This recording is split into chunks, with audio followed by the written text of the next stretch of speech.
भारत के 71वें Republic day पर कुछ नए अंदाज में कुछ नई तारीख रकम हुई।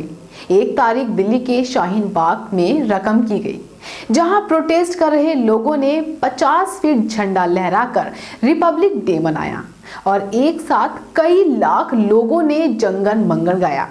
दूसरी यूनिक मुनफरिद तारीख केरला के मुसलमानों ने रकम की, जहां एक साथ 10,000 मस्जिदों पर तिरंगा लहराया गया। पहली मर्तबा केरला के मस्जिदों ने फ्लैग होस्टिंग का एहतमाम किया, दस्तूर का प्रियम्बल पढ़ा और इसको आइन बचाओ मुहिम का नाम दिया गया। केरला के स्टेट बोर्ड ने यह हिदायत जारी की थी कि हमारा मुल्क परेशानियों से जूझ रहा है। नागरिकता संशोधन कानून की वजह से ये खतरे में है, इसीलिए तमाम मस्जिदों पर 26 जनवरी को झंडा लहराना चाहिए और प्रेमबल पढ़ना चाहिए।